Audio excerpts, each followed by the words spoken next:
Objective number 3. Find greater powers of binomials. Previously, we had binomials which we raised to the second power or squared.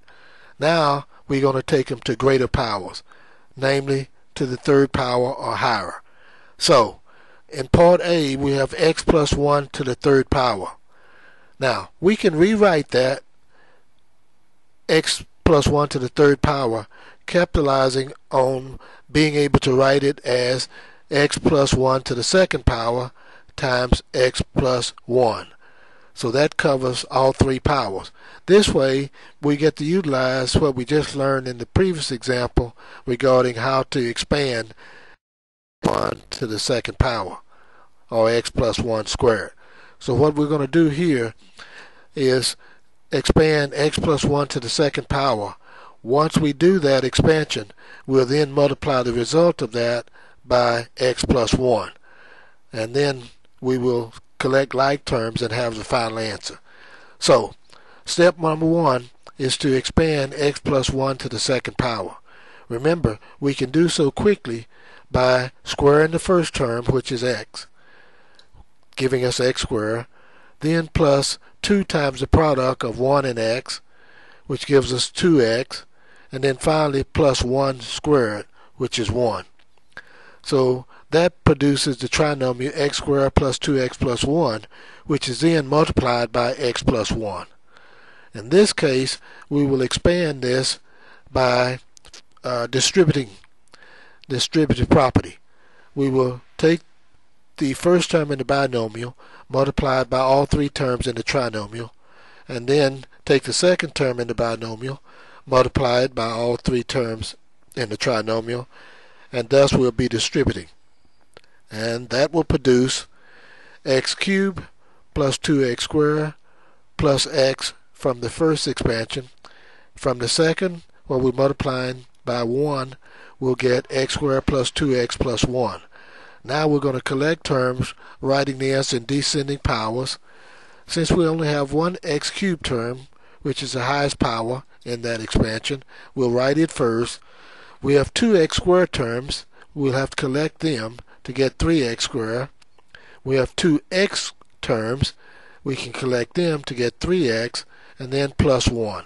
So our final answer is x cubed plus 3x squared plus 3x plus 1. Part B. Here we have minus 2x being multiplied onto the binomial x minus 2 to the third power. So once again, as we do this expansion, we're going to rewrite x minus 2 to the third power as x minus 2 to the second power times x minus 2. And after we get through expanding that, we'll multiply that answer by minus 2x. So, we retain the minus 2x and go about expanding x minus 2 to the second power. By way of special expansion, we'll square the first term, which gives us x squared, and then multiply the two terms in the binomial, and then multiply that by 2. That'll give us minus 4x, and then we square 2, giving us plus 4. We will now multiply that expansion, x squared minus 4x plus 4, multiply that by x minus 2 by way of the distributive property. That means we'll take the x in the binomial, multiplied by x squared minus 4x plus 4, then take the second term of the binomial, which is minus 2, multiply it by each term in the trinomial x squared minus 4x plus 4. And once we make that determination, we will then collect terms from that expansion. Notice again we have only one x cubed term, which will lead off, but we have two x squared terms which have to be combined to give us 6x squared minus 6x squared. We have two x terms which combine to give us plus 12x, and then one constant term minus 8. Now that then has to be multiplied by minus 2x, and upon doing that, that'll give us a final result of minus 2x to the fourth plus 12x cubed minus 24x squared plus 16x. Part C. 3p minus 2, this time raised to the fourth power. So we'll rewrite that expression thusly as 3p minus 2 squared times 3p minus 2 squared. Notice that if we square that twice, we'll get to the fourth power, so it's equivalent. This time then, we're going to square each binomial.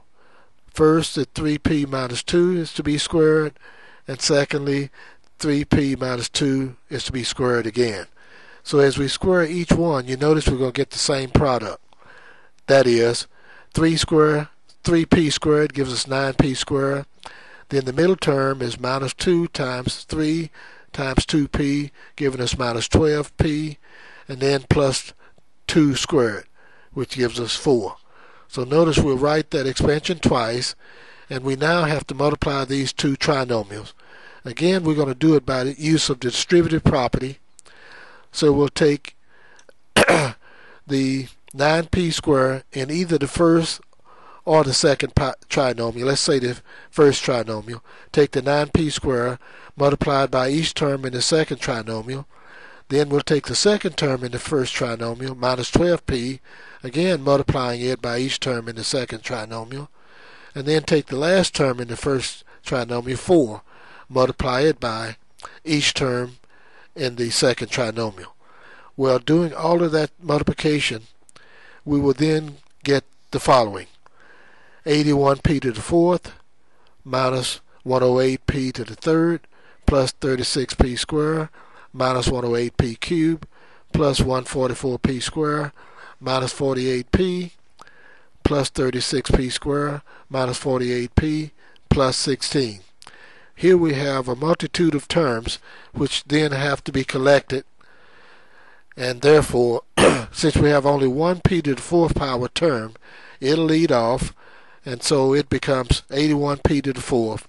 Then we collect all p cubed terms, and when doing so we get minus 216p cubed. Collecting p squared terms, we get plus 216p squared. Collecting p terms, we get a minus 96p plus 16. And that'll be our final answer.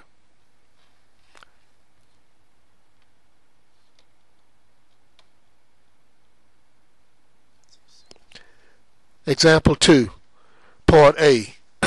Find a polynomial that represents the volume of the cube in which the edge, which is each side, is x plus 2.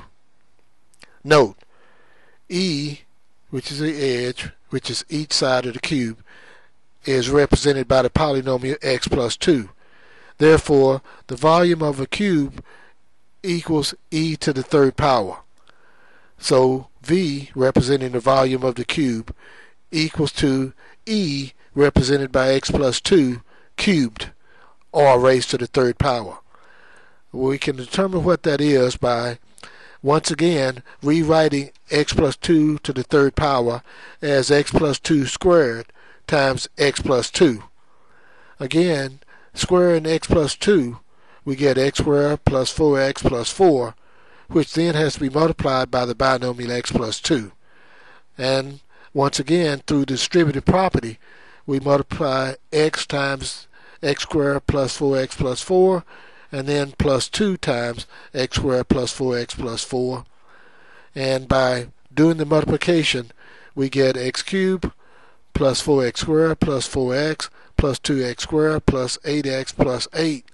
And then by simplifying these terms, we get x cubed plus 6x squared plus 12x plus 8. Then we have a follow-up question B, which says, if the value of x is 4, what is the volume of the cube? Well, going back to the volume formula, V equals x plus 2 cubed. We substitute 4 for x, so this becomes 4 plus 2 to the third power, or 4 plus 2 cubed. Again, 4 plus 2 gives us 6, so we only need to cube 6. That is, find out what 6 times 6 times 6 is, which is 216. And since we're talking about volume,